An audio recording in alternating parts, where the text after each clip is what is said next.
छीनता हो सत और तू तब त्याग से काम ले है पाप है, पुण्य है विक्षिण करना बढ़ रहा जो तेरी तरफ हाथ है। यही तो मैं कहना चाहता हूं भारतीय जनता पार्टी को। आप नेहरू अपने आप में कि क्या युग पुरुष रहे हैं, वो क्या कल्पना थी। जिस जगह भारत आज हम स्पेस की बात कर रहे हैं, आजकल हमारे सुलभ शुक्ला गए हैं, किनकी देन है? इंदिरा जी की देन है, हमारे जवाहरलाल नेहरू जी की बात है। आप पॉलिटिकल फैमिली से आते थे, आपके फादर या आपकी फैमिली, इसलिए सुखदेव भगत को राजनीति में बड़ी आसानी से एंट्री मिल गई। मुझे याद है कि बाबूजी ने मुझे समझाया कि कैसे होगा, तुमको हम लोग बहुत सामान्य परिवार से हैं, तुम कितनी नौकरी छोड़ोगे, कैसे होगा। मैं लकी रहा कि मुझे सोनिया जी से मिलने का मौका मिला 1-2 मिनट के लिए। हरिकेश बहादुर मेरे इंचार्ज थे, उन्होंने मिलाया, वो भी ट्रेन में, मैं जो रिजाइन करके मैं दिल्ली में जा रहा था, मिले, वो मुझे मिलाया। तो उन्होंने पूछा भी कि, हमने कहा कि सर मैं ये हूँ, कि have you resign from the job? हमने यस सर। पिछली बार भी ये सीट भी लोग कांग्रेस को नहीं हो ये चाह रहे थे लोग, क्योंकि ताकि आप चुनाव न लड़ पाए। दिल्ली में कितने लाख ट्राइबल लोग हैं, लेकिन आज भी दिल्ली में ट्राइबल को ट्राइबल स्टेटस नहीं दिया जा रहा है। कि मेरे बड़े भाई जो 70 साल, उनको ही पार्टी से निकाल दिया था, मेरे बेटे को, मेरे वाइफ को। मैंने उन सारी चीजों को, उन दंश को झेला है मैंने कि क्रांति के तलवार पे धार वैचारिक पत्थर से रगड़ने से। आज वेब सीरीज का दौर है, तो आप देख पाते हैं वेब सीरीज में रियलिटी दिखलाई जाती है, कंटेंट कभी कभी बहुत ये होता है जो कि आप फैमिली के साथ नहीं देख सकते हैं। और गांधी जी की बात को जरूर कहना चाहेंगे, मनसा वाचा कर्मणा, मन से वचन से कर्म में एक लाइन होना चाहिए, प्रयास करना चाहिए। मैं नहीं करूं, आज के दौर में बहुत कठिन है, लोगों में कठिन है, लेकिन ये चीजें आनी चाहिए।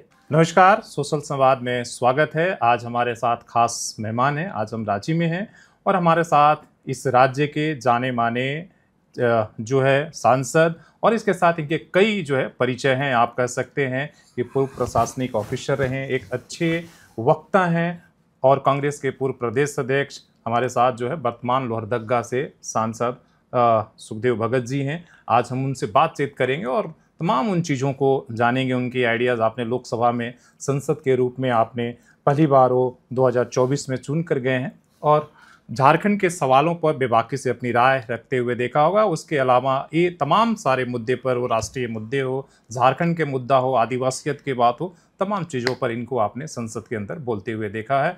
तो आज हम कुछ इनकी पहले तो जर्नी के बारे में जानेंगे, सर की शुरुआत कैसे हुई, इसलिए कि कई इनकी जो है एक जिनकी जर्नी है आप देखेंगे काफ़ी फिल्मी है और कह सकते हैं कि कैसे जो है इनकी जर्नी कहाँ से शुरू होकर कहाँ तक, तो खुद हम सर से आज जानने की कोशिश करेंगे। तो सबसे सर बातचीत करने के लिए, समय देने के लिए आपका धन्यवाद।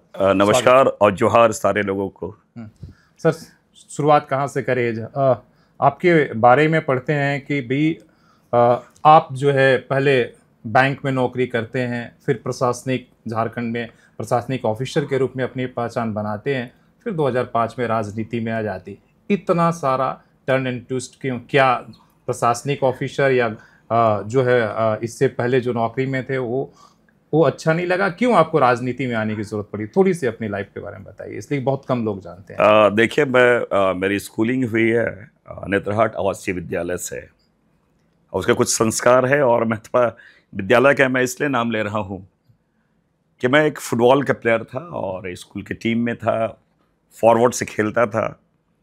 तो कहीं ना कहीं फॉरवर्ड से खेलना ये मेरे नेचर या मेरे कैरेक्टर कह लें या मेरे एटीट्यूड कह लें, वो रिफ्लेक्शन था कि फॉरवर्ड से खेलना, लीड करना।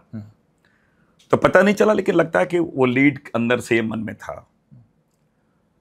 जब मैंने बैंक ज्वाइन किया, प्रोविंसियल अफसर एक अच्छा पद हुआ करता था, थोड़ा मुझे लगा ये मोनोटोनस काम है, उसमें जो मैं चाहता था शायद मेरे मन लाइक नहीं हुआ।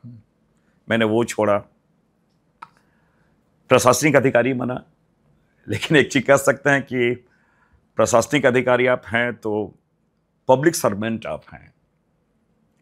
और अब क्या हो गया कि आप जब राजनीति में है तो पब्लिक रिप्रेजेंटेटिव है।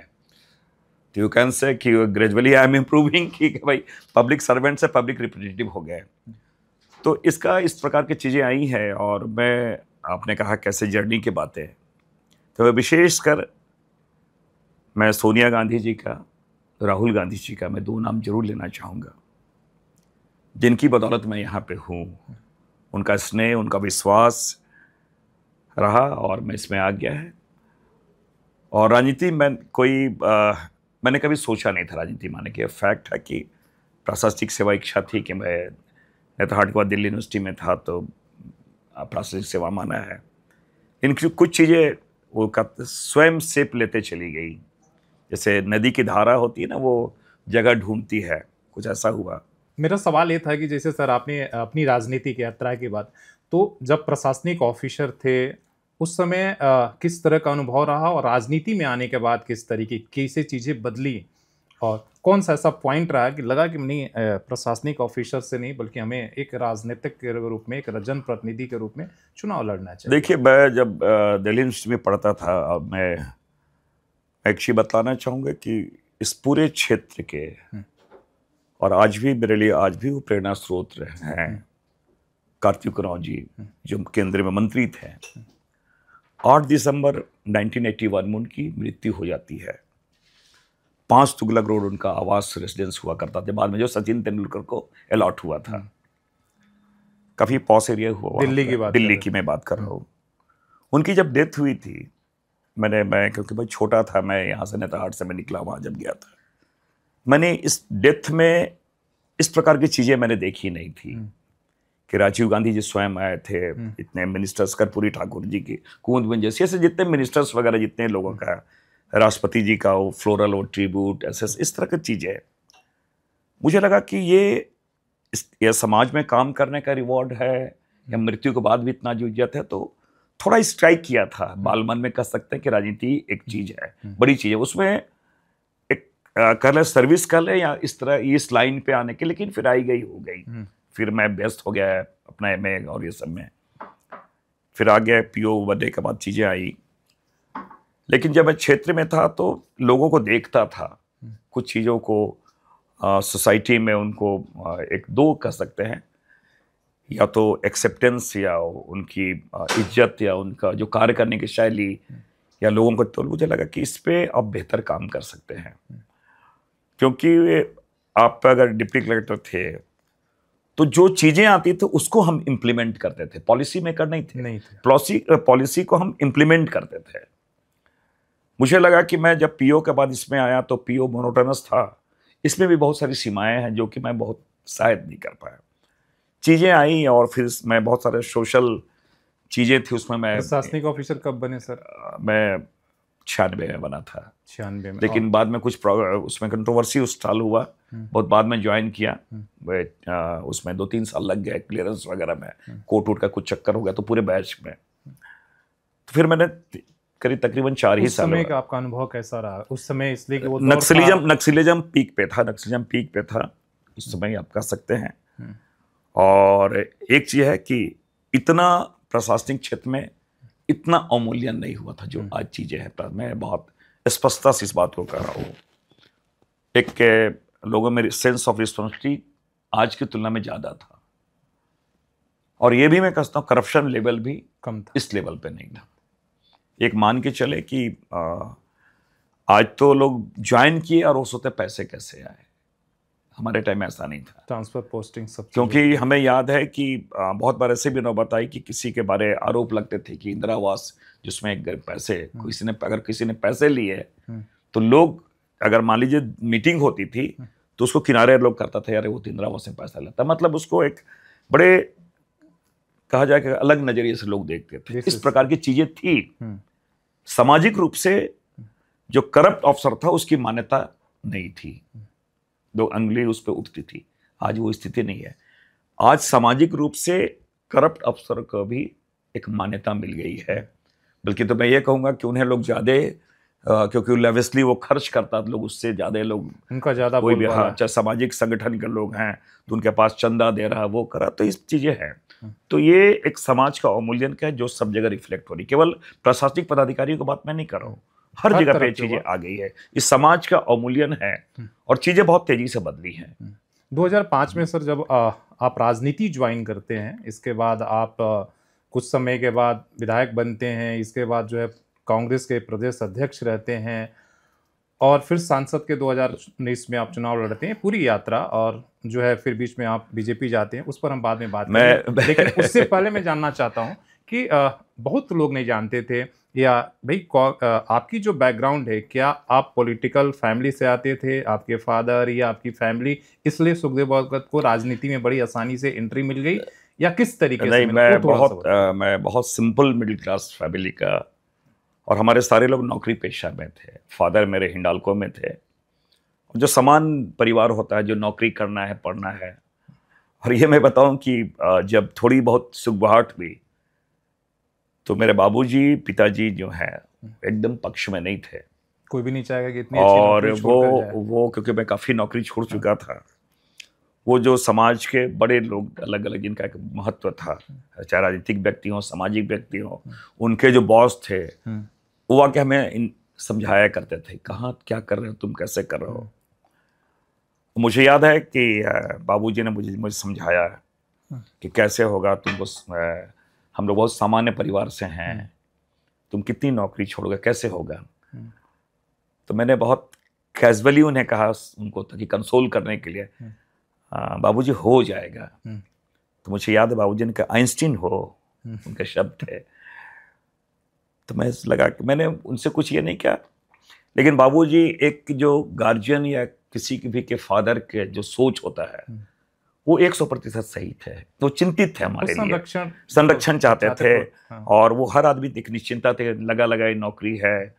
और वो भी मेरी पढ़ाई में जिसे कहा जाए, बहुत उन्होंने, मैं समझता हूँ कि उस जमाने में कोई भी फैमिली हो तो किसी भी के, आज भी पिताजी इनके बारे कहे, गार्जियन के बारे, माँ हो पिताजी हो, वो अपनी सुख सुविधाओं में कटिल करके आपको पूरी सुख सुविधाएं देते हैं। और उसमें उस समय में 80 के दशक में दिल्ली में पढ़ना, लोहरदगा ऐसी जगह से एक बड़ा नाम था, दिल्ली पहुंचना भी अपने आप। तो लोग दिल्ली, उनके कुछ लोगों ने सजेस्ट किया था, मुझे याद है उनके फादर के पूरे कलीग्स की, आप BSU भेजो, क्योंकि उसमें चरस और ये वो ड्रग्स के बहुत थे दिल्ली में, नेत्रहाट से जाने के बाद ये शायद बच्चा बर्बाद हो जाएगा, तब उतनी दूर मत भेजो। इस प्रकार की भी चीजें आई थी। लेकिन मैंने कहा कि पिताजी की उनकी एक ही कमजोरी थी कि बच्चे पढ़े हमारे। और मैं एक चीज़ जरूर कहना चाहूँगा कि उसमें पटना से जो पे इंडियन नेशन, ये आर्यवर्त, उस जमाने में भी पटना से पेपर हमारे यहाँ एक्स्ट्रा आते थे। और जब लोहरदगा अलग डिस्ट्रिक्ट बना था तो साउथ की एक DM जो DC बनी थी, S जलजा, उन्होंने पूछा कि इंग्लिश का पेपर कहाँ आता है, तो मेरे यहाँ भेजा गया कि उनके यहाँ भगत जी के आता है। तो ये एक बड़ा पॉइंट रहा कि वही विजन, इसलिए उस समय सोचना कि भाई ये सबसे बड़ी बात है कि फादर को ये है। और मैं तो ये करूँगा कि पूरी फैमिली जैसे रहा, हम लोग मिडिल क्लास के लोग हैं, और राजनीति में आए तो टिकट मिला या नहीं मिला, उस वैल्यूज को समझते हैं। हाँ, मैं अब बतला रहा हूँ, मैंने रिजाइन कर दिया, एक्सेप्ट भी नहीं हुआ तो मुझे लगा हो गया। क्योंकि मेरे बड़े जीजा जी कैबिनेट सेक्रेटरी हैं, पटना कमिश्नर थे, IAS ऑफिसर, उनकी पूरी टीम थी। फिर BD राम जी DG थे, वो मेरे स्कूल के नेत्रहाट के। JB तुब्बी थे, वो नेत्रहाट के थे। तो IAS IPS लॉबी पूरी मेरी यहाँ पे, जो मेरे को व्यक्तिगत जानते थे, या एक नोवा नेत्रहाट ओल्ड बॉयज स्टेशन की एक अलग लॉबी थी। अर्जुन मुंडा जी थे, मैं आज भी अर्जुन मुंडा जी का मैं जिसे कहा जाए अनुग्रहित हूँ कि उन्होंने मेरा रेजिग्नेशन एक्सेप्ट किया था अंतिम दिन में कैसे, क्योंकि तो बहुत सारी चीज़ें हैं। और मैं लकी रहा कि मुझे सोनिया जी से मिलने का मौका मिला 1-2 मिनट के लिए। हरिकेश बहादुर मेरे इंचार्ज थे, उन्होंने मिलाया, वो भी ट्रेन में, मैं जो रिजाइन करके मैं दिल्ली में जा रहा था, मिले, वो मुझे मिला है। तो उन्होंने पूछा भी कि, हमने कहा कि सर मैं ये हूँ, कि have you resign from the job? Yes sir. तो उनको बड़ा आश्चर्य लगा कि आप किसी से मिले? उन्होंने नहीं। तो बोला अच्छा आप आओ मेरे से मिलो। फिर वो नेक्स्ट डे सोनिया जी से अपॉइंटमेंट दिलाया, मैडम से मिली। मैडम जी हमें बी जॉर्ज जी के पास बोली कि देखिए मेरे बायोडाटा देखिए, फिर you talk to be George. फिर उन्होंने भेजा उनके पास। बी जॉर्ज ने पूछे, मुझे याद भी है कि उन्होंने मेरे सारे बायोडाटा को ऑनर किया। फिर पूछा कि if you don't get ticket what will you do, क्या करोगे? Sir I have already resign from the job, I will work for the party. मुझे समझ में नहीं आया, मुझे लगा मैं पार्टी के लिए काम करूंगा, क्योंकि मैं सामान्य वर्ग से था, मेरे पास कोई ऑप्शंस भी नहीं थे। और मैं लकी रहा कि सोनिया जी ने मुझे टिकट दिया। कब की बात है सर? 2005 में। और मिलने के बाद रेजिग्नेशन मेरा एक्सेप्ट, मैंने कहा कि नहीं हुआ था, लास्ट डे हुआ। मैंने स्वयं फॉर्म भरा, कोई जैसे लोग एडवोकेट से करते हैं उनसे बातें करते हैं, मैंने किसी से बातें नहीं की, मैंने स्वयं फॉर्म भरा। फॉर्म भरा, स्वयं जमा किया। मैं ये सारी चीजें मैं आज भी मैं फॉर्म में स्वयं भरता हूँ। मैं स्वयं नॉमिनेशन के जो फॉर्म होते हैं मैं स्वयं भरता हूँ, क्योंकि मैं ये नहीं कि मैं सक्षम हूँ भाई उसमें भरना क्या है, सारी चीजें हैं वो मैं भरता हूँ। उसमें मैंने भरा और चुनाव कराया भी तो और हाँ लास्ट मैंने वो किया और मैंने मंत्री को हराया। वो मंत्री काफी जमीन के नेता थे, ऐसा नहीं कि वो कोई हल्के में थे। वो उस समय मतलब सरकार में मंत्री हाँ मंत्री तो मैंने हराया और फिर आए। तो ये चीजें हैं। और एक बात मैं जरूर कहूँगा कि पार्टी का बहुत स्नेह रहा मेरे पे। जितना मैं डिजर्व नहीं करता था उससे ज्यादा मुझे मिला। प्रदेश अध्यक्ष बनाया और मैंने कहा कि फिर राहुल गांधी जी एक कार्यक्रम में आए थे, मुझे समय मिला 2-3 मिनट बोलने का। फर्स्ट टाइम राहुल गांधी जी हमसे मिले और फिर अपने साथ किए, बात किए, तो चीजें आई। फिर मुझे सरकार मतलब अध्यक्ष बनाया गया और मैं मैडम से मिला, फिर राहुल जी से मिला। बहुत ट्रस्ट किया उन्होंने। बीके हरि प्रसाद जी उस समय, फिर बाद में शकील अहमद जी थे। तो ऐसे शकील अहमद जी पहले थे, फिर बाद में बीके हरि प्रसाद जी मिले। तो सबों का योगदान रहा। मैं कहूँ सारे लोगों ने मुझे, उनका स्नेह मुझे मिला। एक बात मैं बताना जरूर चाहूँगा, मैं थोड़ा कोट करना चाहूँगा। और जब मैं फर्स्ट बार 13 मई को मुझे बनाया गया था, 13 मई नोटिफिकेशन मेरा हुआ था 13 मई को। मुझे डेट याद है कि 13 मेरे लिए लक्की नंबर है कि मेरा डेट ऑफ बर्थ 13 है। और मैं जब पहली बार जीता तो उसके मूलांक जो होते हैं ना 4, जितने वोट है उसका 4 आया, जितने वोट से जीता उसका ऐसा चलता है। इस बार भी 13 को मेरा वोट था तो मैं बहुत कॉन्फिडेंट हो गया मैं जीत रहा हूँ। तो एनीवे हाँ, तो फिर तो नंबरों में मतलब विश्वास है थोड़ा नहीं लीजिए, मतलब संजोग कह लें, ऐसी चीजें, कोइंसिडेंस कह लें, जो कह लें। और घर में भी मैं चौथे नंबर पर हूँ। मेरी खुद की जो न्यूक्लियर फैमिली वो 4 हैं, 2 बेटे हैं। तो ऐसी चीजें आई, चीजें मेरे साथ आई। तो मैं फिर जीता और 13 जुलाई को मैं हेमंत जी की सरकार बनी, क्योंकि उसमें प्रेसिडेंट रूल लगा हुआ था 2013 में। हाँ, तो ये फिर हेमंत जी से बॉन्डिंग हुई इस तरह से, मतलब हम लोग थे। तो चीजें इस सेप में आती चली गई। और फिर राजनीति में मैंने थोड़ा मेहनत किया। मैं जरूर मैं कहना चाहूँगा कि यूपीसी का फ़ायदा, नेतरहाट का फ़ायदा, दिल्ली का फ़ायदा, बहुत सारे उनकी चीज़ों को, क्योंकि आपको पढ़ना पड़ता है इंडियन पॉलिटिक्स के बारे, उन बजट के बारे, तो हमें थोड़ा एडवांटेज हुआ। और नतीजा ये हुआ कि मैं जरूर कहना चाहूँगा, मैं इतना सौभाग्यशाली समझता हूँ कि 2000 मैं पहली बार जीत के आया और कॉमनवेल्थ में मैंने इंडिया को रिप्रेजेंट किया। ऑपोजिशन में मैं यहाँ था, यंग पार्लियामेंटेरियन में मैं गया। और टर्क आइकस, वहाँ आपको अमेरिका के पास एक आइलैंड था, वहाँ सारे लोगों का था, करीब 50-53 देश करीब के लोग थे। वहाँ भी क्लैपिंग हुई कि चीज़ें, मतलब वहाँ कुछ चीज़ें मैंने एक्सटेम्पोर जिसे कहा जाए, जो चीज़ें आई थी वो नहीं बोल के ऐसे ही कुछ मैंने बहुत सेंटिमेंटल होकर कुछ चीज़ें कहा था। मुझे लोहरदा की वो छोटी छोटी जगह, फिर अपने पुराने घर वगैरह, जो गांव के जो छोटे घर होते हैं, तो वो सारी चीज़ें जैसे फिल्मों में चलती वो चीज़ें चली। तो आंसू आ गया था वहाँ की, भाई इतने देशों के बीच, इंग्लैंड के लोग, कनाडा के लोग, वेल्स के लोग, ऑस्ट्रेलिया के लोग, ऐसे बड़े बड़े जब सारे लोग थे, उनके बीच अपनी बातों को रखना। तो ऐसे मैंने कहा कि एक जर्नी बड़ा ये रहा। और मैंने कहा कि जितना मैं डिजर्व नहीं करता था उससे ज़्यादा चीज़ें हमें मिलती चली गई। सवाल ये है कि सर, जैसा आपने कहा कि पार्टी ने जितना आपने नहीं चाहा उससे ज़्यादा दिया, प्रदेश अध्यक्ष बने, फिर ऐसा क्या हुआ कि आपको बीजेपी में जाना पड़ा 2019 में? क्या ऐसा मोमेंट क्या था? मैं कभी कभी एक बात मैं जरूर कहना चाहूँगा, कोई जस्टिफाई नहीं कर रहा हूँ, उससे राजनीतिक भूल भी करे, मेरा काला अध्याय भी बोल रहे हैं किसी से फ्रिक्शन लेकिन हो गया, लेकिन कोई बातों लेकिन का लेकिन ऐसा? लेकिन लेकिन दुनिया की हर व्यवस्था परिस्थिति का गुलाम होता है। और इन शॉर्ट मैं यही कह सकता हूँ, that time I was a victim of circumstances. Party के विक्टिम्स थे या किसी की बात आप पर पार्टी के सीनियर कुछ लोग जो हमारे कह लें, जिनको दुख होगा कहने में उनका, और कुछ एक का मेरे पे बहुत फैब्रिकेटेड केस मेरे पे, मेरे मिसेज पे डाल दिया गया था। और उनकी इच्छा थी कि ये कन्विक्टेड हो जाए और ये चुनाव नहीं लड़े। बड़ा प्लान वे में सारी चीजें आई। जबकि मैंने जिन मुद्दों को लेकर विधानसभा में प्रश्न उठाया था और तत्कालीन मुख्यमंत्री रघुवर दास जी ने उस पर विजिलेंस का ये डाला था, जमीन के 10 करोड़ के घोटाले थे। बाद में बोर्ड की मीटिंग में सारी चीजें आई थी, मिसेज मेरे चेयरमैन बनी म्युनिसिपल कॉर्पोरेशन की। हम लोग पहला मीटिंग बोर्ड का मीटिंग, मैंने कहा कि इस इश्यू को मैंने उठा टेकअप किया। बोर्ड की मीटिंग हमसे पूछा गया, फिर वहाँ जो अकाउंटेंट थे उन पे सरकारी राशि गबन का केस चल रहा था, तो मैंने कहा अकाउंटेंट की जगह किसी और को रखा जाए क्योंकि इन पे केस चल रहा है। तो लोगों ने हमसे कहा कि भाई इसको आप सर, क्योंकि वो प्रोसीडिंग्स आता था, तो मैंने लिख के कैसा क्या लिखा जाए, तो मैंने कहा कि लिखे कि इनमें वित्तीय अनियमितता का न्यायालय में केस लंबित है, इनके ये जिम्मेवारी किसी और की दी जाए। मैंने छोटे से कागज में लिख के दिया, मैंने सोचा प्रोसीडिंग्स पाएगा। उसको इन्होंने एविडेंस भी डाला कि पत्नी जीती है तो हमको टॉर्चर किया गया, 353 वगैरह बहुत सारे इस तरह के केसेस लाद के फिर मैं बेल पे मैं आज मुझे हाई कोर्ट से बेल लेना पड़ा, फिर ट्रू किया गया, सब फैब्रिकेटेड केस। तो पार्टी के द्वारा ही सब कुछ? तो पार्टी के एक दो सीनियर लीडर हैं, आज भी वो लोग पार्टी में हैं। ये अलग बात है कि पार्टी में कोई वो वैल्यू ऐड नहीं कर रहे हैं, वो एक एसाइलम, पॉलिटिकल एसाइलम के रूप में, मैं नाम नहीं ले रहा, लेकिन सीनियर लोग हैं। पूर्व पिछले अभी पार्टी में रहते हुए भी आपके 1 साल पहले मैं आप समझ ले, मैं समझता हूँ नाम नहीं, लेकिन आप कह सकते हैं कि ये बात है, और आज भी मुझे दुख होता है। पिछले बार बयान काफी आपका और रहा चुनाव से पहले आपने समझा होगा, मैं सही कर रहा हूँ।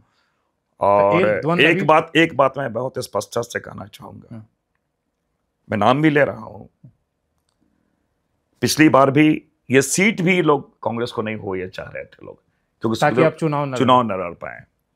आज जिन आपने देखा होगा कि कांग्रेस के राज्यसभा से सदस्य रहे हैं, 350 करोड़ रुपए उनके यहाँ पकड़े गए थे, जिन पे इतने मोदी जी से लेकर सारे लोगों ने ट्वीट किया।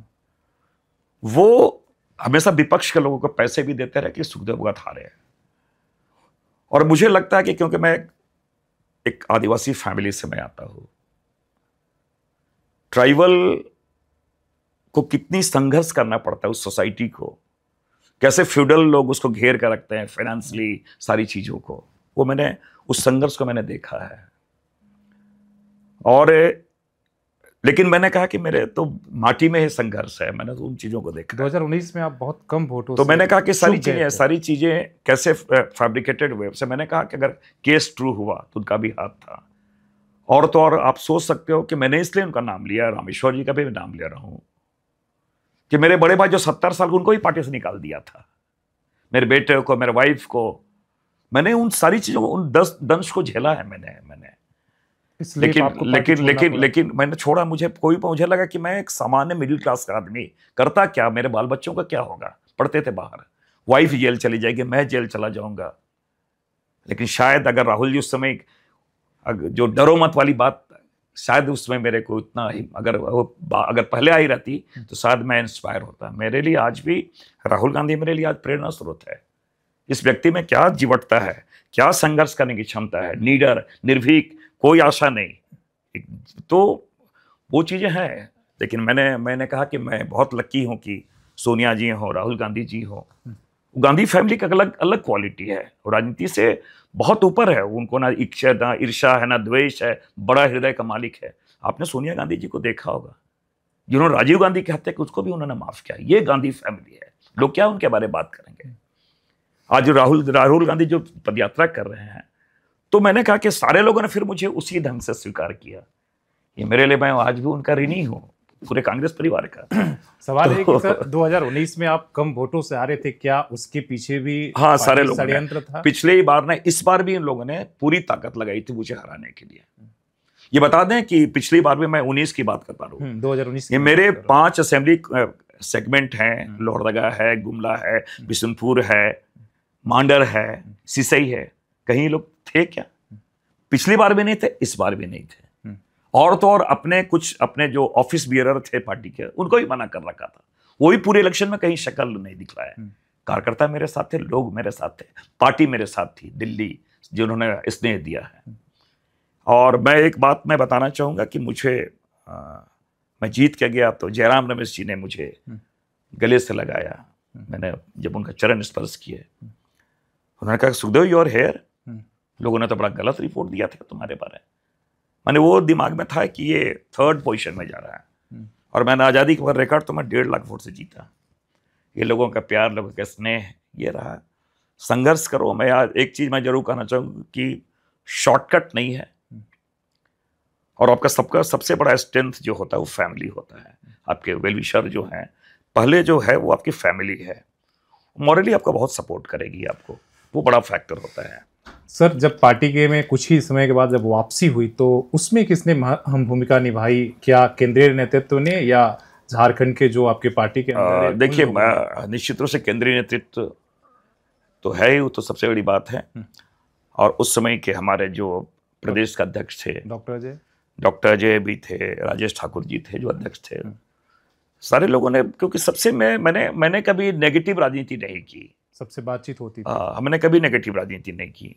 दिल्ली इन चीज़ों को देखा, दिल्ली भी समझती थी। मैंने कहा, मैं आपको बता दूं, मैं एक ही दिन, जिस दिन मैं ज्वाइन किया उसी दिन मैं पार्टी ऑफिस, जो मैंने पार्टी के बाद जो कहा बीजेपी कार्य, कभी मैं गया भी नहीं, मन भी नहीं लगा, मैंने कभी ये भी नहीं कहा। कुछ चीज़ें ऐसी हैं, जुड़ा भी नहीं पाया, मैं उस जगह जा भी नहीं सकता हूँ। अपना मैंने पार्टी का स्नेह, पार्टी का प्यार, पार्टी का अपनापन जो था, तो मैंने कहा मैं टिकट लेने भी नहीं गया था। तो ये सारी चीज़ें मैं कह सकता हूँ, लेकिन बहरहाल जो बीती ताहे भी सारी आगे की दिल है, मैं उसे याद भी नहीं करना चाहता हूँ। ये अलग बात है, आज भी अलग अलग विचारधारा जरूर है पार्टी के लोगों से, मेरे संबंध अच्छे हैं। मैंने कहा कि मैं एक रचनात्मक दृष्टिकोण रखना चाहता हूँ और जिम्मेवारी समझता हूँ मैं आज भी, इसलिए मैंने कहा कि जितनी बड़ी जीत उतनी बड़ी जिम्मेदारी। सवाल है कि सर, अब तो जीत हो गई, सांसद के रूप में आपने रिकॉर्ड वोट से जीता, जैसा आपने कहा कि लोगों ने उम्मीद नहीं की थी। अब क्या जिस तरीके का जो रिस्पेक्ट, जो स्नेह झारखंड कांग्रेस के अंदर या मिलना चाहिए, वो भूमिका, इसलिए दिल्ली में तो आपकी हम भूमिका लोकसभा के अंदर देख रहे हैं, आप लगातार झारखंड के इशू पर, लोहरदगा के इशू पर आप बात कर रहे हैं। क्या यहाँ पर भी सब कुछ सहज है या अभी भी वही स्थिति है? नहीं, देखिए, कुछ चीज़ें विचारों में भिन्नता है, मैं मानता हूँ, लेकिन मैंने फोकस कर लिया, मैंने किन छोटी बातों पे नहीं। मेरी जो जिम्मेदारी है, सबसे पहले अपने कॉन्स्टिट्यूंसी के बारे, उसके जो मेजर इश्यूज हैं, एक कम्युनिकेशन कनेक्टिविटी, रेलवे कनेक्टिविटी की बात है, फिर एरिया में जिसे कहा जाए आज भी पलायन है, उन जगहों को कैसे कर पाएँ, टूरिज्म सेक्टर है, एजुकेशन है। मैंने बात भी की, अभी मैं आपको बताऊँ, रेलवे मंत्री जी से मैंने बात की अभी 2 दिन पहले, सारी चीज़ों के बारे में, न केवल लोहरदगा के बारे में बात किया, रेलवे कनेक्टिविटी गुमला लोहरदगा, बल्कि चंदवा को ओवरब्रिज के बारे में, उनके बारे में बातें की है। और हम चाहते हैं कि उन सब चीज़ों को जो है, एजुकेशन एक फैक्टर रही है, हेल्थ सेक्टर जो आमूलन होता है, स्पोर्ट्स एक बड़ा हमारे क्षेत्र में है, स्पोर्ट्स हब के रूप में कैसे हम करें, ये सब अपने कॉन्स्टिट्यूंसी की बातें हैं। मैं दिल्ली की बात थोड़ा कहना चाहूँगा। दिल्ली में कितने लाख ट्राइबल लोग हैं, लेकिन आज भी दिल्ली में ट्राइबल को ट्राइबल स्टेटस नहीं दिया जा रहा है। वहाँ बहुत कैजुअली लिया, किसी ने कह दिया कि दिल्ली में ट्राइबल नहीं है, जो इतने सालों से हैं, तो उनका वहाँ नौकरी भी नहीं, उनको ट्राइबल नहीं दिए, जबकि लोकल कमेटी का था कहीं का भी ट्राइब वहाँ पर हो, एक फैक्टर वो है। मैंने एक बात की, एक रिलीजियस आइडेंटिटी, मैं कहता भी था कि जब आप सोच के देखो, भारत में एक कॉन्स्टिट्यूशन में फंडामेंटल राइट है धर्म को मानने का, धर्म के प्रसार करने का, धर्म की अपने स्वीकार करने का। हम प्रकृति के पुजारी हैं, हम यहाँ सरना धर्म की बात करते हैं, प्रकृति की बात करते हैं। आप सरकार इसको मान्यता नहीं देती है, कुछ करना भी नहीं। जनगणना कॉलम में हमने कहा कि भाई हमारा भी धर्म है, उसको आप दो जगह दीजिए। मैंने पार्लियामेंट इस बात को, पहला क्वेश्चन मैंने यही उठाया भी था, सरकार आज भी चुप है।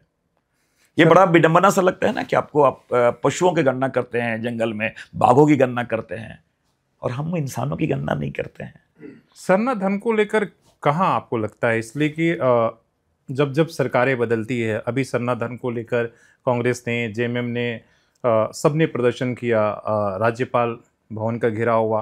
बीजेपी ने कहा कि भाई 2014 में तो यूपीए की जब सरकार थी, तो उस समय जब सरना धर्म की मैं बात समझता हूँ, देखिए बीजेपी आज भी मैं आपका बीच में ही रोक रहा हूँ। देखिए, इनसे जब भी जिम्मेवारी किनकी है, सरकार में ये है, सत्ता में ये है, अतीत की बात चले जाते हैं। मैं देखता हूँ लगातार, आज अगर मोदी जी से या भाजपा से प्रश्न करो तो नेहरू जी पे चले जाते हैं।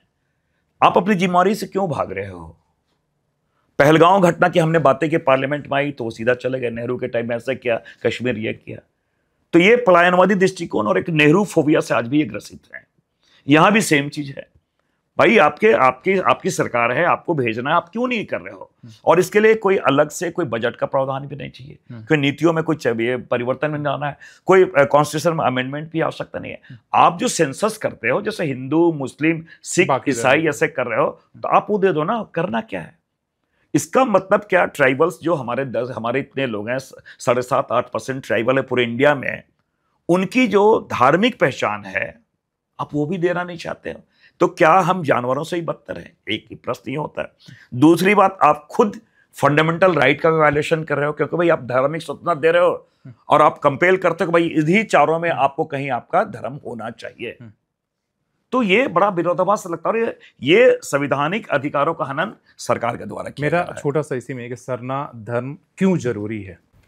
देखिए, मैं समझता हूं कि हर व्यक्ति, आज आइडेंटिटी क्या होती है, आपने देखा होगा बंबई का नाम मुंबई किया गया मुंबा देवी के नाम पे, कलकत्ता का नाम कोलकाता किया गया, मुगल सराय का नाम दीनदयाल किया गया।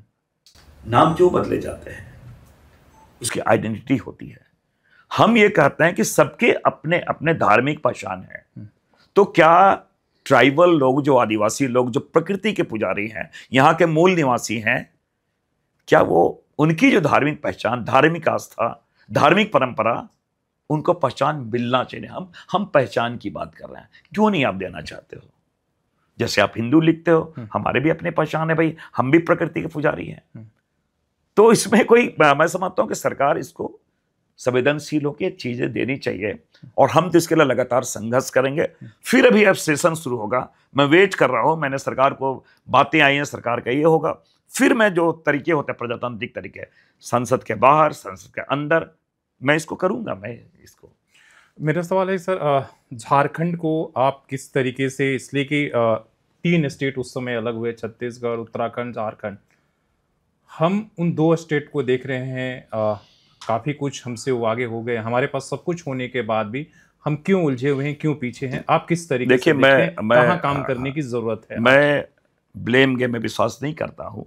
आइडिया आप झारखंड क्या मैं ये जरूर चाहता हूँ, मैं 2-3 जगह मैंने बातें भी की हैं ताकि रेवेन्यू कैसे भी जनरेट हो, क्योंकि हेमंत सोरेन जी ने एक बहुत ही मानवीय पक्ष या महिला को विशेष, जिसे कहा जाए हमारी बहनों का, हमारी माताओं को एक फाइनेंशियली उन्हें स्ट्रॉन्ग करने की बातें आती हैं। देखिए, झारखंड को 2-3, मेरा ये अपना मानना है, कोई पॉलिसी नहीं करें। झारखंड में 3 चीजें बहुत महत्वपूर्ण है। एक तो मिनरल सारे हैं, एक यहाँ एक नेचर ने इसे बहुत खूबसूरत बनाया है, एजुकेशन हब के रूप में कर सकते हैं, स्पोर्ट्स हब के रूप में कर सकते हैं। ये सारी चीजों को अलग अलग जगह पे मैं समझता हूँ इन सारी चीजों को लेके चलना चाहिए। अब केवल इसे झारखंड को केवल मिनरल्स बेस्ड कर देंगे तो झारखंड के साथ ना, केवल आप निकाल के ले जा रहे हैं। तो इसीलिए मैंने कहा कि इन चीजों को देख के झारखंड को भी चलना होगा। मैंने कहा कि आज इतने लोग हमारे एजुकेशन में पलायन हो रहा है, तो हम उन इंस्टीट्यूशंस को ठीक करें। और एक फ्रैक्चर्ड मैंडेट था, एक बड़ा फैक्टर था, जो स्टेबिलिटी नहीं थी पॉलिटिकल, तो हम उन चीज़ों को नहीं कर पाए। हेमंत जी हुआ है, मैं समझता हूँ उन चीज़ों को देखेंगे। इसलिए मैंने कहा मैं अतीत में देखना नहीं चाहते हैं। कुछ नक्सलिज्म भी था, वो एक फैक्टर था, अब सारी चीज़ें कंट्रोल में हैं।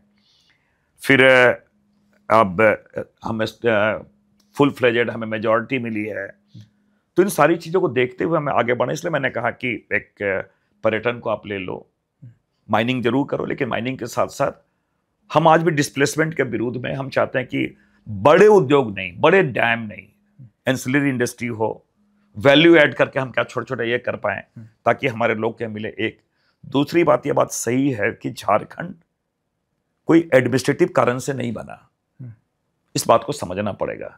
झारखंड झारखंडियों के लिए बना, तो इनकी आशा, इनकी आकांक्षा जो यहाँ पे है, लेकिन इसका मतलब ये नहीं कि लोगों के योगदान को हम ये कर दें, लेकिन प्रायोरिटी क्या होनी चाहिए, वो क्या किस हाशिए पे तो नहीं। पता चला कि जिस माइनिंग सेक्टर पे जिनकी भूमि भी जा रही है उनको फायदा भी नहीं हो रहा, तो हमें लगता है इन सारी चीज़ों को बहुत गंभीरता से देखने की आवश्यकता है। और मैं समझता हूँ कि इन ऑफिसर्स जितने हैं और जितने चाहे वो समाजशास्त्री हो, मानव शास्त्री हो, और जो एक्टिविस्ट हैं, टीम आनी चाहिए और एक वे आउट होना चाहिए, क्या किस तरह हम झारखंड को बेहतर कर पाए। और आज भी हमें ना दोषारोपण से बचना चाहिए। मैं समझता हूँ दोषारोपण करके आप अपनी बीमारी से भाग सकते हैं। तो उसी पर मेरा कहना है कि 2014 से जैसा क्लियर कट बहुमत इससे पहले बीजेपी के रहा और 2 टर्म से कांग्रेस और जेएमएम गठबंधन, इंडिया गठबंधन का रहा। इसके बाद भी जब भी हम कोई नीति बनाने की बात करते हैं, वो आपके यहाँ झारखंड में हम स्थानीय नीति की बात करें, रोजगार की बात करें, किसी भी नीति को लेकर, उससे या सरना धर्म कोड का तमाम जितने भी मुद्दे, हम उससे पहले ही हमारे यहाँ विवाद शुरू हो जाता है, धरना प्रदर्शन शुरू हो जाता है, विपक्ष में रहकर हम कुछ और बात करते हैं, पक्ष में हमारे यहाँ नीतियों को लेकर स्पष्टता नहीं है। आज 25 साल हो गए, लेकिन हमें जो बेसिक नीतियां बनानी चाहिए उसको लेकर भी अभी हम उलझे पड़े हैं। कैसे देखते हैं? देखिए, 2 चीजें हैं। आपने देखा होगा 32 का खतियान काफी ये रहा है। एक आइडेंटिटी होती है, झारखंड के निवासी कौन है। रोजगार नीति अलग हो गई और स्थानीय नीति अलग हो गई, दोनों नियोजन नीति अलग है। लोग इसे क्लब करते हैं और कुछ चीजें मीडिया में भी आ जाती हैं, गलत तरीके से इंटरप्रेट किया जाता है। अब जाहिर सी बात है, सपोज दैट कोई मकान मालिक है, उसने कोई बहुत बड़े अपने 1 एकड़ की जमीन है, उसमें मल्टी स्टोरी बिल्डिंग बना दी, सारे बाहर के लोग उसमें हैं। सारे लोग कहेंगे भाई हम लोग मकान मालिक तो मकान मालिक हो गए ना, भले वहां 100 लोग रह रहे हैं उस मकान में किराए पे, वो तो ऑनर नहीं हो सकते ना। सेम थिंग मेरा ये कहना है कि झारखंड के जो मूल निवासी है, पहले उसको आइडेंटिटी, उनकी आइडेंटिटी है। अगर कोई भी ईयर को ले रहे हैं, कोई भी चीजों को ले रहे हैं, लैंग्वेज को ले रहे हैं, ईयर को ले रहे हैं, जैसे बिहार में बिहार से अलग हुआ, मुख्तियार सिंह वहां उन्होंने कहा था कि भाई जो लैंड रिकॉर्ड्स है उसको उन्होंने आधार माना था। तो कोई एक बेस तो आप मानोगे। झारखंड में क्या होना चाहिए? तो झारखंड में मैंने कहा कि पड़े हैं, मैंने क्या कहा, झारखंड में एक बेस, जो अगर हेमंत सोरेन जी कोई बेस ले रहे हैं तो कभी न्यायालय उसे रोक देती है, कभी कोई लोग इस पे आ जाते हैं। हमने कहा कि एक लैंड जो राइट्स है, लैंड रिकॉर्ड्स जो है, कोई बेस तो आप मानेंगे ना। अब लैंड रिकॉर्ड्स में भी, लैंड राइट्स में भी क्या 2 चीजें हैं। एक तो कंटिन्यूअस खतियान होते हैं, एक रिवीजन है, CS जिसे बोला जाता है, RS बोला जाता है। इन चीजों को देख के सब थोड़ा डिफरेंट अभी, और वो चलता रहता है, सर्वे चलता रहता है, लेकिन कोई एक ईयर का बेस मानेंगे ना कि किसको हम बेस माने। तो ये मुझे लगता है कि, लेकिन इस पे एक सर्वदलीय बैठक करने के बाद, चीजें तो हमने ऑलरेडी दे चुके हैं हम लोग गवर्नर के पास, लेकिन पुनः इस बातों को देखना चाहिए। और आज भी हम लोग, पार्टी जरूर चाहती है, सरकार भी हमारी चाहती है, हम बाहरी भीतरी की बात नहीं करना चाहते हैं, लेकिन फिर भी जिसके लिए झारखंड बना, जिन कारणों से झारखंड बना, तो कहीं आप प्रायोरिटी उनको देंगे ना। प्रश्न इस चीज का है। तो इस चीज को समझना होगा, और मैं समझता हूं बहुत खुले मन से, और इसके चलते समाज में कोई किसी प्रकार की आपस में बेमनस्ता ना हो, विषमता ना हो, ये भी एक फैक्टर है। पेसा एक्ट को लेकर क्या, क्यों, कौन जिम्मेदार है? देखिए, निश्चित 1996 में पेसा एक्ट जो बना, पहले तो मैं ये कहना चाहूंगा, लोगों को गलतफहमी है, पेसा कानून को बनाने वाले सारे कांग्रेसी थे। BD शर्मा IAS अफसर जरूर थे, लेकिन बंदी उरांव जी और हमारे भूरिया दोनों कांग्रेस के थे। तो पहले तो ये लोगों को गलतफहमी दूर हो जाए कि पेसा एक्ट है कांग्रेस विरोध में है। कांग्रेस ने जब बनाया तो विरोध का सवाल नहीं पता, पहली बात। दूसरी बात, उसमें ग्राम सभा को सशक्त बनाया गया, जो कि गांधी जी के ग्राम स्वराज की परिकल्पना को सार्थक करती है। तो पेसा एक्ट में ग्राम सभा जो है, तो सबसे छोटी यूनिट है, और उसको मुझे लगता है केवल सिरेमोनियल ना हो, अलंकारिक ना हो, उसको अधिकार की बातें हैं, डिसीजन लेने की बात होती है, छोटे छोटे मिनरल्स की बातें हो, बाजार हाट की बात हो, इस प्रकार की जो चीजें, और कोई भूमि की बातें हो, उसको अधिकार होना चाहिए। आज भी आप देखें, अगर इंदिरा आवास देना है या प्रधानमंत्री आवास देना है तो ग्राम सभा से पारित है, अगर पेंशन देना तो ग्राम सभा से पारित है। आप तो कागजों में बोलते हैं ग्राम सभा से पारित है, फिर उसको राइट देने में क्या दिक्कत है? तो ये मैं समझता हूं आज, लेकिन कांग्रेस ने इसमें लगातार सवाल तो आप सरकार आपकी यही पूछा जा रही है, कांग्रेस अलग से फिर से इसलिए होने के बाद अलग इसलिए मैं बता रहा हूं कि बहुत सारी चीजें उसमें कुछ कमियां रहेंगी, तो हम चाहते हैं कि उसको, और बेस्ट हम लोग ये जरूर कहना है, कांग्रेस ने जितने सेमिनार किए हैं उसमें बेस्ट जो हम लोग सबसे अच्छे पार्ट हो सकते हैं, उन पार्ट को हमने निकाला है। और एक चीज मैं बता दूं, लोगों को गलतफहमी है कि पेसा एक्ट लागू होने से आदिवासी गैर आदिवासी में डिफरेंस होगा, ऐसी कोई बात नहीं है। उसको तो कहां से जोड़ दिया गया? तो लोगों, इसलिए मैंने कहा कि पेसा एक्ट शेड्यूल एरिया, जो कॉन्स्टिट्यूशनली जो चीजें हैं, आपको क्या पूरे झारखंड में शेड्यूल या नहीं है? नहीं, 13 शेड्यूल यहाँ 5th शेड्यूल है, नॉर्थ ईस्ट में 6th शेड्यूल है। तो शेड्यूल एरिया में हम क्या कर सके? शेड्यूल एरिया के प्रावधान क्या है?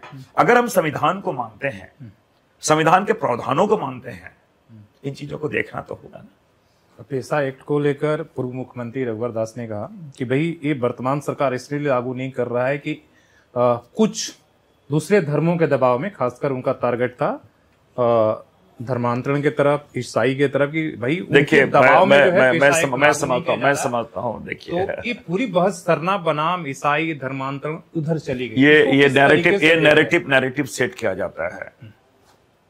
हम तो अपने को बहुत खुशकिस्मत मानते हैं और इसलिए कि झारखंड में पैदा लिए और भारत के निवासी हैं। भारत के निवासी यहाँ पैदा लेना भारत में अपने आप गर्व की बात होती है।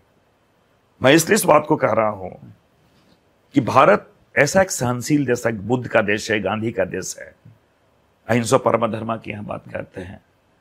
और एक बात मैं थोड़ा इंसिडेंट बतलाना चाहता हूं, चरवाक की बात मैं कहूंगा यहाँ पे। आप सोचिए, चरवाक जिसने गॉड के एग्जिस्टेंस को ही नहीं माना, चरवाक ने, वो ईश्वर के अस्तित्व को ही नकारा, वो नेचर को माना, एक शक्तिमान है लेकिन। और चरवाक जानते क्या कहते हैं? वो तो कहते हैं कि वो पाश्चात्य कंट्री जिनको बाज उन्हीं के फिलॉसफी को लेकर चलती है, लेकिन हमने चरवाक को भी संत की उपाधि दी। ये भारत है। हम असहमति को भी उसके साथ भी सहमत है।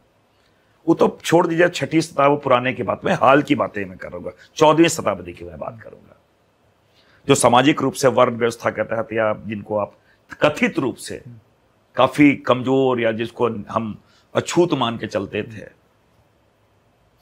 रविदास सब कम्युनिटी जो चमड़े का काम करते हैं, उसको भी संत रविदास हमने कहा, प्रभु जी तुम चंदन हम पानी, बन चगा तो कठौती में गंगा। मैंने जिनको समाज में सबसे निकृष्ट आपने माना, उसको भी हमने संत की उपाधि। ये भारत है, यहाँ फैनेटिज्म नहीं चलती है। और भारतीय जनता पार्टी तो कपड़े से पहचाने जाओगे, 80-20 की बात करेगी, यहाँ पर झारखंड में सरना ईसाई की बात करेंगे, हिंदू मुस्लिम की बात करेंगे। पूरी बहस को आपके समझ में क्या है? ये नैरेटिव सेट किया जाता है। ये भारत नहीं है। भारत कभी धर्मांध नहीं हो सकता है। भारत कभी इस प्रकार की चीजों में नहीं चलती। यही तो भारत की खूबसूरती है। 10,000 भाषा, 10,000 बोलियां हैं, और पूरे स्टेट, आप पूरे अगर कॉन्स्टिट्यूशन को देख लें, पूरे भारत को देख लें, तो 1956 में स्टेट रीऑर्गेनाइज जो किया गया, वो लिंग्विस्टिक आधार पे किया गया कि अपनी भाषा के साथ वो चले, अपनी भाषा को बचा कर रखें, उसके साथ हम ग्रो करें। और नेहरू जी की अगर हम बात करें तो उन्होंने पंचशील की उन्होंने बातें की है, ट्राइबल्स के बारे। पंचशील की बातें उन्होंने इसलिए की, अपनी आइडेंटिटी के साथ मेन स्ट्रीम में रहना। वो फॉरेन पॉलिसी के लिए पंचशील नहीं, ये ट्राइबल के लिए, क्योंकि वेरियर एलिवन ने कहा था कि ट्राइबल को अलग से रखा जाए। उसके बाद उन्होंने, नेहरू ने कहा नहीं, वो अपनी आइडेंटिटी के साथ वो मेन स्ट्रीम में रहे। जैसे ये हाथ भी सुखदेव भट्ट की आइडेंटिटी है, ये भी मेरी आइडेंटिटी है। नेचर ने आपको पैर से लेके सर तक आपको बनाया है, शशि जी को बनाया है। तो यही भारत की भी यही खूबसूरती है। और भारत की खूबसूरती आप सोच सकते हैं ना, कल अभी बात हुई, सुप्रीम कोर्ट ने कहा ना, ये कुत्ते के बारे में जो डिसीजन आया, हमसे लोगों ने पूछा, मैंने कहा यही तो भारत की खूबसूरती है। हम तो दुर्गा जी की सवारी, हम शेर को मान के चलते हैं, हम तो लक्ष्मी को सारे उल्लू को मान के चलते हैं। शंकर जी की बात करते तो गले में नाग की बात करते हैं। हम तो जीवों से प्रेम करना सीखे हैं, हम तो इंसान है। ये तो भारत है। तो भारत में कहां धर्म के आधार पर इस तरह कोई बातें नहीं चल सकती हैं।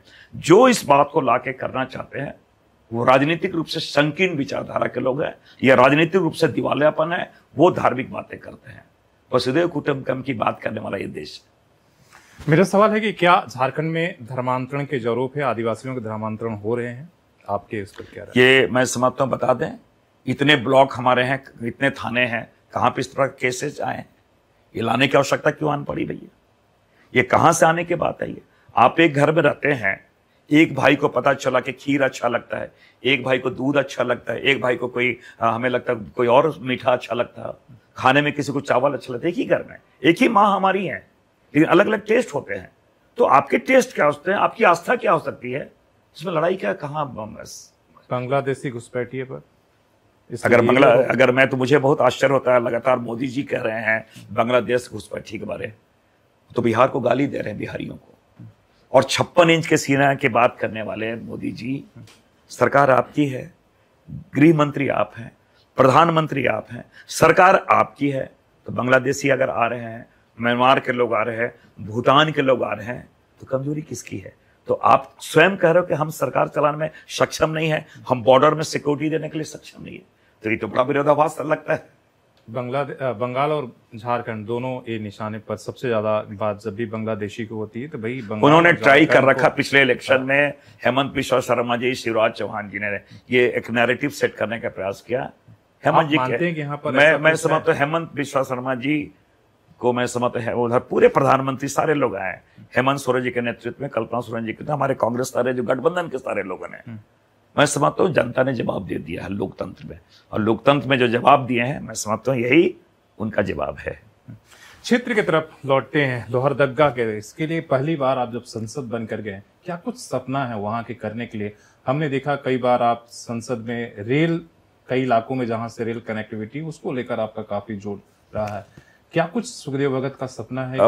मेरे प्रायोरिटी में ये है, मैं मिला भी था मंत्री जी से भी 3 दिन पहले, और क्योंकि यहाँ राजधानी से 90 किलोमीटर पर गुमला है, लोहरदगा तक रेल है, लोहरदगा से 50 किलोमीटर है, एक कनेक्टिविटी हो तो बहुत सारे रेवेन्यू भी, हमारा टाइम भी बचेगा, रेवेन्यू भी जनरेट होगा, इकोनॉमिकली वायबल है कि नहीं। मैंने सारी चीज़ों को लिख के भी दिया, मैंने बताया है, आप सर्वे करो, फिजिबिलिटी भी आप देख लीजिए, और हर जगह पे कनेक्ट किया जा रहा है, तो गुमला क्यों, उनके साथ नाइंसाफी क्यों?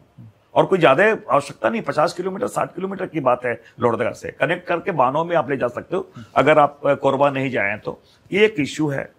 फिर मैंने कहा पर्यटन सेक्टर पे, मैंने कहा अंजनी धाम हनुमान जी की बात होती है, फिर आपको सिरा सीतनाले हमारे उरांव लोगों की बातें होती हैं, टांगीनाथ शिव जी की बातें होती है, तो एक सर्किट, एक रामरेखा धाम राम जी वाली बात आती है, तो एक धार्मिक सेक्टर हो जाता है, फिर नेतरहाट है, बूढ़ाघाघ है, बेतला है, एक चाहे आप रिलीजियस सेक्टर में ले लें या ऐसे टूरिज्म पे ले लें, तो हम इस तरह से करके एक रोजगार क्रिएट कर सकते हैं जिसमें डिस्प्लेसमेंट नहीं हो। फिर एजुकेशन की बात हम करें, फिर स्पोर्ट्स की बात करें, जिसके लिए झारखंड जाना जाता था। तो मैंने कहा कि एक इच्छा शक्ति, और मैंने कहा कि मैं लगातार ट्राई कर रहा हूं कि हम लोगों से मिले, एक ब्रिज का काम करूं, इस सरकार में और वहां की सरकार में ब्रिज का काम करूं, और क्या बेहतर हो सका। और देखिए समय कम है, और मैं जरूर कहना चाहूंगा कि जो बातें आती थी ना कि and miles to go before I sleep, and miles to go before I sleep, बहुत काम करने हैं, आवश्यकताएं कम नहीं होती हैं, लेकिन ईमानदारी पूर्वक अपनी जिम्मेदारी को निभाना चाहते हैं। लोहरदग्गा से केंद्रीय मंत्री रहे हैं, क्या कुछ जितना आपने बताया, क्या वो प्रोजेक्ट को लाने में यहाँ पर सक्षम? देखिए मैं सुदर्शन भगत जी वहाँ मंत्री रहे, वो सज्जन व्यक्ति, इसमें कहीं दो नहीं, मैं उनके पॉलिटिकल एक बार टिप्पणी नहीं करना चाहूंगा, रामेश्वर जी केंद्रीय मंत्री टिप्पणी नहीं करना चाहूंगा, उन्होंने क्या किया, उनकी क्या प्राथमिकता, तो वो समझे, तो पूछी जाएगी इसलिए वो उनकी प्राथमिकता क्या है, उन्होंने क्या क्या, ये मेरे लिए महत्वपूर्ण है, मैं क्या करूंगा, मैं क्या कर सकता हूँ, मेरे लिए महत्वपूर्ण है, मैं इस ओर देख रहा हूँ। एक सवाल जैसे हमने आपसे पूछा, और एक आदिवासी मुद्दों से जुड़ा हुआ, हालांकि आपको डीलिमिटेशन की मांग जो होती है, आप इसके पक्ष क्या? मैं इसके विरोध में हूँ, मैं इसलिए विरोध में हूँ। एक अलग अलग सोच के लोग हैं, तो उसके जो ट्रेड्स है ना, ट्राइबलिज्म ट्रेड्स है, उससे आप अलग नहीं कर सकते हैं। आस्था अलग हो सकती है, अलग अलग ब्रांचेज हो सकते हैं। आप देख लो, अगर हिंदू धर्म की बात करें तो कोई दुर्गा जी को मान रहा है, कोई काली जी को मान रहा है, कोई शिव जी को मान रहा है, कोई हनुमान जी को मान रहा है, कोई राम जी को मान रहा है, तो आस्थाएं अलग हो सकती हैं। बावजूद के हिंदू एक हमारा रिलीजन होता है, तो ट्राइबल जो हम लोग हैं सब ट्राइबल एक होते हैं, तो क्यों आप अलग क्यों करना चाहते हैं, हमें ये समझ से परे है। उसके बेसिक इश्यूज पे आप जाए ना, एजुकेशन है, हेल्थ है, वो बहुत बड़ा फैक्टर है जिसके माध्यम से हम कर सकते हैं। आज मैं जहाँ पे हूँ, आज मुझे एक अच्छा एजुकेशन मिला, रोमन कैथोलिक मिशन में मैं 6 तक था, फिर नेतरहाट विद्यालय गया, फिर दिल्ली गया। एक एजुकेशन एक ऐसी चीजें हैं जिसके माध्यम से मैं इस जगह पे हूँ, सोचने का, समझने का, एक विवेकशील ढंग से हर चीजों को रखने का, तो एजुकेशन एक बड़ा फैक्टर है, तो उस पर फोकस होना चाहिए। नरेंद्र मोदी को आप नरेंद्र कुछ कह रहे थे, वो क्या मतलब? मैंने रेलवे की बातें आई थी, इंद्र मैं बतला रहा हूँ, जब ग्रांट की बातें थी, रेलवे पे डिस्कशन हो रहा था पार्लियामेंट, तो मैंने कहा कि मैं इंडिकेट कर रहा था एक सिंबॉलिक कि इतने हादसे, रेल हादसे हो रहे हैं लगातार रेल से, और जिसमें 14 से जिसमें इन्होंने किया उसमें से रेल हादसे मैंने उदाहरण में पूरे गिनाए। तो मैंने कहा कि लोगों की, यात्रियों की स्थिति नरेंद्र होते जा रहा है, नर लोग इंद्र के पास चले जा रहे हैं अगर जो यात्री करे। ये मैंने नरेंद्र कहा था, लोगों में थोड़ी हंगामा भी लोगों ने किया। तो मैंने कहा कोई मैंने असंसदीय भाषा का मैंने प्रयोग नहीं किया, वाकई नर मतलब मनुष्य वो इंद्र के पास जा रहे हैं, मेरे परलोक चले जा रहे हैं। तो रेल हादसे के बारे, एक्सीडेंट के बारे, कवच कहाँ है, ये कहाँ है, इनके बारे में सरकार का ध्यान मैंने आकृष्ट कराया था। तो सर हम लोग बातचीत के अपने अंतिम पड़ाव के तरफ पहुंच चुके हैं। तो आपसे थोड़ा सा हमें जानना है कि किताब पढ़ते हैं, पढ़ने का शौक है, और क्या कुछ आजकल पढ़ रहे हैं? निश्चित रूप से अगर कविता की बात करें तो रामधारी सिंह दिनकर की कविता मुझे बहुत अच्छी लगती है। मैं आज भी पढ़ता हूँ कुछ कुछ चीज़ें, समय मिलता चाहे है। हाँ कुछ चीज़ें उर्वशी की बात कर लें, या अभी चर्चाएं थी तो मैंने कहा भी था, मैं अभी डिबेट में भी ये पहलगांव घटना की बातें जो आई तो मैंने उस बातों को कहा। मैंने कहा छीनता हो सत्य और तू तब त्याग से काम ले, पाप है, पुण्य है विक्षिण करना बढ़ रहा जो तेरी तरफ हाथ है। तो वो सब चीज़ें अच्छी लगती कि आपको कहीं बातें में भी अच्छी लगती है, और दिनकर एक है। और अगर नो डाउट अगर मैं कहना चाहूँगा तो नेहरू जी की किताब डिस्कवरी ऑफ इंडिया पढ़ना चाहिए। क्या उसमें रेंज जो कहा जाए, लोग बोलते हैं ना कि भारत की, अगर उसमें चराइवेती की बातें हैं, उस आप देख लो सारी चीज़ें उसमें इंक्लूड है, तो वो है। और अगर व्यक्ति की बात करें तो मैं एक व्यक्ति का नाम लूँ, गांधी जी की बात करूँ, नेहरू जी की बात करूँ, अंबेडकर की बात करूँ, सबके अपने हैं। इधर अगर बात करें भगत सिंह की बात करें, विवेकानंद की बात करें, मैं भगत सिंह की बात इसलिए थोड़ा कहना चाहूँगा। एक लाइन मैं बताऊँ कि भगत सिंह इस कम उम्र में भी उन्होंने कहा था, लाहौर जेल में उन्होंने कहा था कि क्रांति के तलवार पे धार वैचारिक पत्थर से रगड़ने से आती है। ये भगत सिंह। विवेकानंद की बात करें, विवेकानंद ने क्या कहा था? If there is a sin in the world that is weakness. ये विवेकानंद जी ने कहा था। विवेकानंद जी ने कहा कि जो विचार बाहर से अगर आ रहे हैं रहता तो स्वीकार करना चाहिए। तो इतने महान लोग भारत में तो ये चीजों को है। यही तो मैं कहना चाहता हूँ भारतीय जनता पार्टी को। आप नेहरू अपने आप में कि क्या युग पुरुष रहे हैं, वो क्या कल्पना थी। जिस जगह भारत आज हम स्पेस की बात कर रहे हैं, आजकल हमारे शुभम शुक्ला गए हैं, किनकी देन है? इंदिरा जी की देन है, हमारे जवाहरलाल नेहरू जी की बात है। अगर आज हमारे 5 टेक्नोलॉजी पे राजीव गांधी जी की बात है। ये साइंटिफिक टेम्पर वाली बात अगर नहीं लाएंगे, वो लोग नहीं किए रहते हैं, तो गाय और गोबर और मंगलसूत्र से बातें आएंगी। तो ये सब सारी चीज़ें हैं। और आज भी नो डाउट हम आज भी बहुत मिडिल क्लास के उन वैल्यूज को लेकर, फैमिली वैल्यूज को लेकर चलते हैं। माता पिता दोनों हमारे नहीं हैं। मैंने कहा कि फैमिली बहुत बड़ा स्ट्रेंथ होता है। और आपके जो उतार जो जिसको कहा जाए ना वेलविशर जो होते हैं, अब डिस्कशन करते रहना चाहिए विचारों का। इसके बावजूद भी मेरा ये था कि सर पॉलिटिकल लाइफ में हो या कौन सी ऐसे किताबें हैं जिसको आप रिकमेंड करेंगे, भाई इसको पढ़ लो, इससे मैं अभी बताऊं, बदल जाएगा। मैं अभी 1 सप्ताह हो रहा है, मैंने चौधरी जी की लिखी वाजपेयी जी को दोनों वॉल्यूम मैंने किताबें खरीदी। मैंने वाजपेयी जी की इसलिए खरीदी, मैंने पार्लियामेंट से नेहरू जी की किताब ली, पार्लियामेंट से इंदिरा जी की किताब ली, ये सारे। उसके बाद इधर बाहर से मैंने वाजपेयी जी की किताबें ली, ताकि जो भी प्रधानमंत्री रहे हैं या लोग हैं, या वो अगर बड़े लोग हैं तो उनकी क्या किस तरह से सोचने का क्या है। तो जब तक आप ये भारतीय जनता पार्टी की हो रहे हैं, ये फैक्टर नहीं, मैंने कहा उनकी चीज़ों को जानना चाहिए। तो मेरा ये है कि लोग जो है, पार्टी से ज़्यादा लोग महान हैं, उनके विचार महान होते हैं। इसलिए मैं उन चीज़ों को मैं देखता हूँ। आज भी मुझे कविता अच्छी लगती है।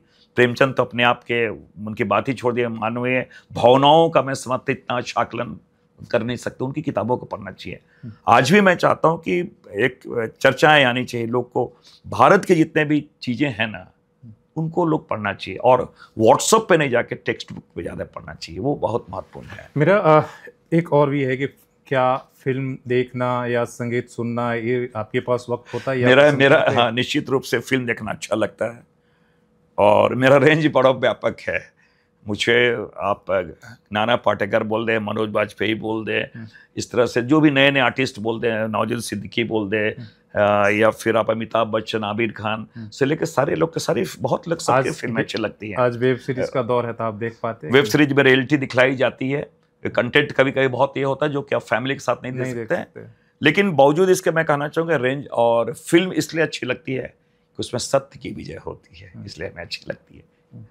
संगीत सुनना भी आप, यात्रा को लेकर क्या है इसलिए निजी जब ये रहता है तो यात्रा? हाँ, ये मैं घूमता रहता हूँ। सामने राजेश जी बैठे हैं, हम लोग हमेशा जाते हैं साथ में, जब भी हो, भारत का हो चाहे बाहर हो, फैमिली के साथ हम लोग जाते हैं। क्योंकि एक लाइन मैं जरूर कहना चाहूँगा, मुझे अच्छा भी लगता है, घूम ले बंदे ये जिंदगानी कहाँ, ये जिंदगानी रहे तो फिर जवानी कहाँ। तो यात्रा तो वही, देशाटन में लोग, पहले भी लोग देशाटन में लोग जाते थे, तो सीखने का अवसर होता है, चीज़ों को सीखने का अवसर मिलता है। लोगों को घूमना चाहिए, पढ़ना चाहिए, और जितने लोग हैं उनसे बातें होनी चाहिए। एक बात मैं जरूर कहना चाहूँगा, क्योंकि इसमें है मेरी जो बेक है ना, आप एप्लीकेशन देखें, ना कास्ट आपकी है, न जगह आपकी है, ईश्वर ने आपको जैसा बनाया आप वैसे हो। विचार जो आपके हैं और व्यवहार आपका है, इस चीज़ को हमेशा आप अच्छे रखें। और आपको गर्व होना चाहिए कि अगर हम मान्यता भी ले लें कि 84 करोड़ योनि के बाद आप इंसान लिए हो, होमो सेपियंस की हम बात करते हैं कि भाई हम एवोल्यूशन प्रोसेस में बेस्ट में आ गए हैं, तो विचार भी शुद्धता रखें। और गांधी जी की बात को जरूर कहना चाहेंगे, मन सा वाचा कर्मणा, मन से वचन से कर्म में एक लाइन होना चाहिए, प्रयास करना चाहिए। मैं नहीं करूँ, आज के दौर में बहुत कठिन है, लोगों में कठिन है, लेकिन ये चीज़ें आनी चाहिए, तो मैं समझता हूँ समाज एक बेहतर हम लोग कर पाएंगे।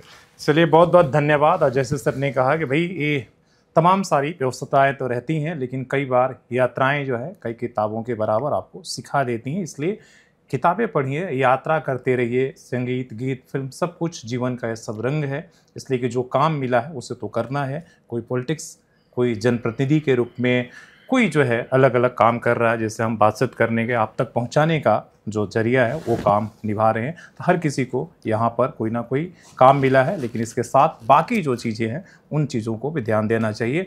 तो आपको कैसा लगा आप कमेंट करके ज़रूर अपनी राय दे सकते हैं, इसलिए कि हमने संपूर्ण उन बात, हालांकि वक्त कम पड़ जाएगा अगर तमाम बातचीत को हम करते रहेंगे, इसलिए कि सामने वाले के पास कहने और सुनाने के लिए बहुत कुछ है। इसलिए कि बहुत इतनी वैरायटी है जर्नी में, इतनी चेंजेस है, एक प्रशासनिक ऑफिसर के रूप में, एक जो है बैंक के अधिकारी के रूप में, एक लोहरदग्गा के छोटे से गांव में एक ट्राइबल फैमिली में से लेकर दिल्ली तक, दिल्ली यूनिवर्सिटी तक पहुंचना, और फिर एक संसद के रूप में देश के जो सबसे बड़ा मंदिर है पार्लियामेंट लोकतंत्र का, वहाँ पहुंचकर और झारखंड की आवाज़ को गूंजना। ये तो तमाम सारे बहुत बड़ा रेंज है इन चीज़ों को लेकर।